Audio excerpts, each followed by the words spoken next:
네, 안녕하세요. 더좋은 부동산입니다. 오늘은 지난 GTX 신호선에 이어서 그 국토부에서 최근에 이제 제2차 서울 도시철도망 구축계획 그 승인 고시가 났었어요. 그래서 10개 노선이 있는데 그 10개 노선 중에서 오늘은 그 첫 번째로 강북 횡단선을 준비해 봤습니다. 지금 막 뉴스에는 막 되게 막 이게 뭐 확정된 것처럼 이렇게 나오는데 사실 그렇지가 않습니다. 예, 인제 시작이고 인제 시작을 하려는 단계이기 때문에 착각하시면 안 돼요. 그래서 전체 계획은 지금 21년에 착공해서 예, 이제 2030년에 이제 완공을 목표로 하고 있는데 이것도 아직 될지 안 될지도 잘 모릅니다. 그래서 천천히 살펴보겠습니다. 지금 이제 국토부에서 이제 이 고시를 한 거예요. 제2차 서울특별시 도시철도망 구축계획 고시. 이게 이제 도시철도법 제5조에 나와 있는 건데 이것도 이제 뒤에 가서 설명드리겠습니다. 그래서 지금 추진 경위를 보면 이렇게 돼 있습니다. 2019년부터 이제 계획을 한 거죠. 계획해서 지금 이제 교통위 심의를 이제 앞으로 해서 뭐 기본 계획해서 뭐 실시 계획하고 이렇게 단계가 있거든요. 뭐 예타도 예비 타당성 조사도 해야 되고 이제 앞으로 절차가 많습니다. 그래서 이제 하겠다고 이제 승인한 겁니다. 그래서 지금 딱 상황은 여기 보시면 제가 도시철도법을 갖고 왔어요. 5조 있죠. 그래서 도시철도망 구축 계획의 수립 이렇게 보시면 여기 이제 시도지사는 10년 단위 도시계획 철도망 구축 계획을 수립 또는 변경하여야 한다고 되어 있습니다. 그러니까 무조건 해야 돼요. 그래서 이제 이거를 이제 박원순 시장 때 이제 했는데 그래서 계속 이제 막 보완 요청을 했었거든요, 국토부에서. 그래서 이제 이번에 그 보완 요청된 게 이제 승인이 된 겁니다. 그래서 보시면 여기 시도지사는 이거 5년마다 타당성 재검토해서 계속 변경해야 되는데 이게 이제 국토부 장관의 승인을 이제 받아야 되는 거죠. 그래서 이제 승인을 받았다. 딱 요 상태입니다. 그러니까 쉽게 얘기하면 실장이 이제 사장한테 계획서 제출해 딱 요거예요. 그래서 사장이 알았어, 내가 이거 검토해 볼게. 딱 요 절차입니다 지금. 근데 막 뉴스에는 막 되게 무슨 확정이 된 것처럼 얘기를 하더라고요. 전혀 그런 거 아니고 이제 시작입니다.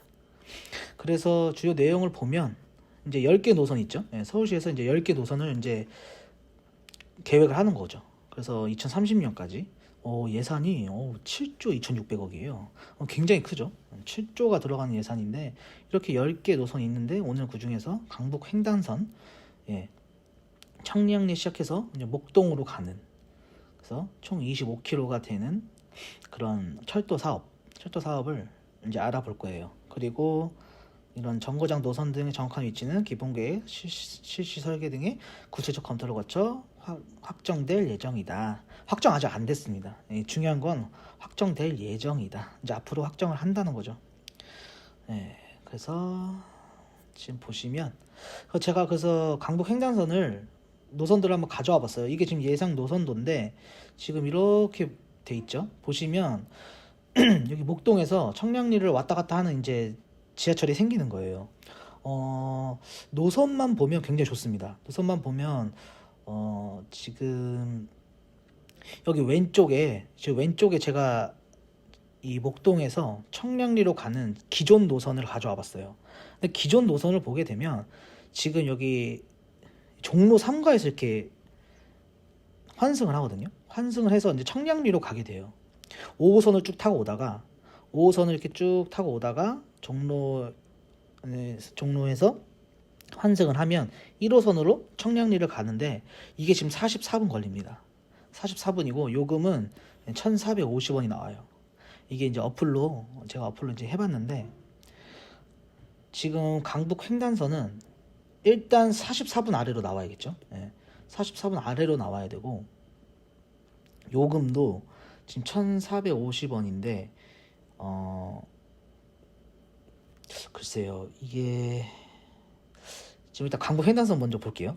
보시면 지금 핵심은 핵심은 여기가 디지털 미디어 시티역이 아닐까 싶어요. 왜 그러냐면 지금 목동에서 청량리 가는 노선은 없진 않습니다. 이제 한 번 환승을 통해서 갈 수는 있는데 이제 한 번에 간단 말이에요. 그런데 사실 목동에서 청량리까지 이거는 이제 사실 지하철은 그 직장을 가기 위해서 많이 타잖아요. 놀러 가기 위해서 타는 게 아니잖아요, 지하철은. 그렇기 때문에 직장인 수요가 많아야 됩니다. 그래야 경제적 타당성이 있다고 봐요. 거기가 이제 디지털 미디어 시티거든요. 그래서 교통이 지금 굉장히 부족한 곳입니다. 여기 보시면 여기 가재우서부터 요렇게 여기 이렇게가 교통이 굉장히 이제 헬이라고 하는 굉장히 안 좋은 곳이에요. 그러니까 여기에 사는 사람들은 굉장히 좋은 호재인 거죠. 지하철이 생기니까.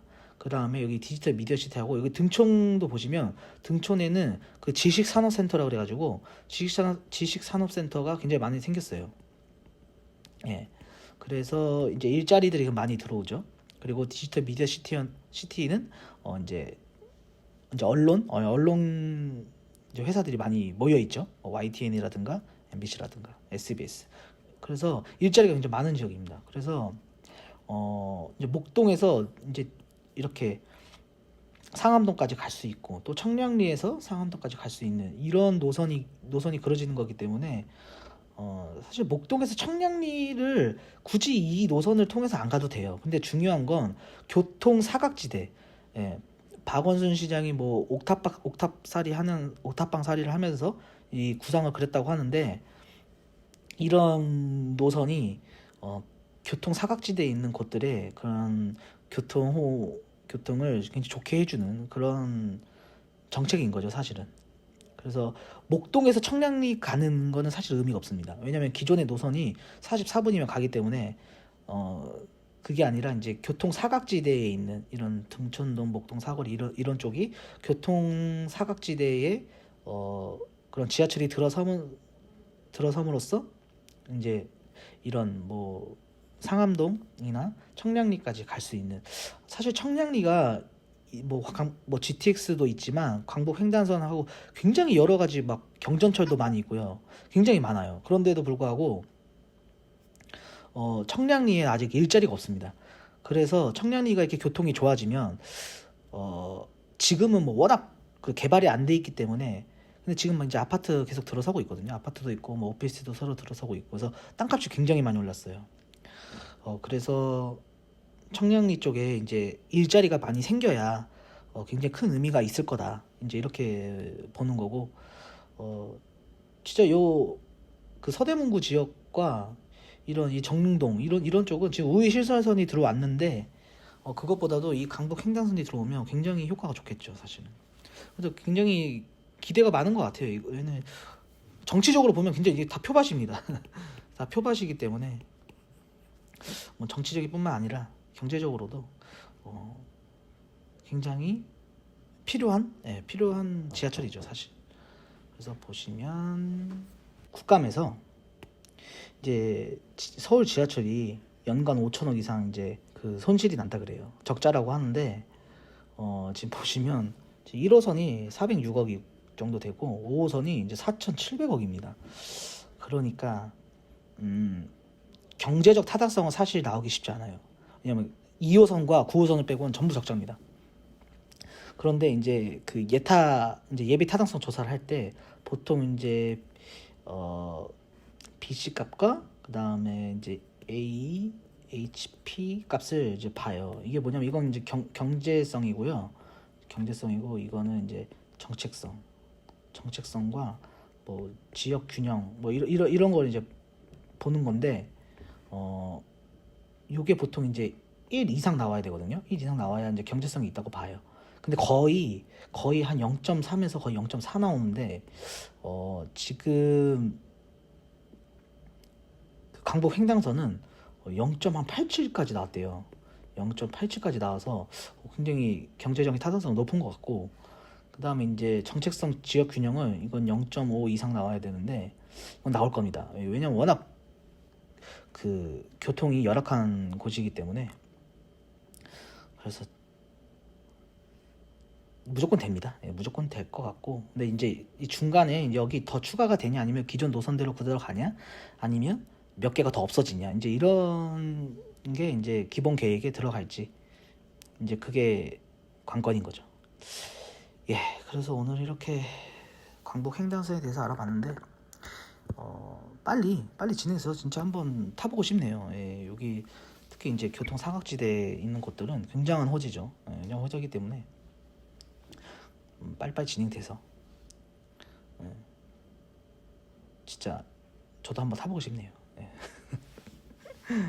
네, 오늘 강북 해변사 알아봤는데 오늘 여기까지 하겠습니다. 감사합니다.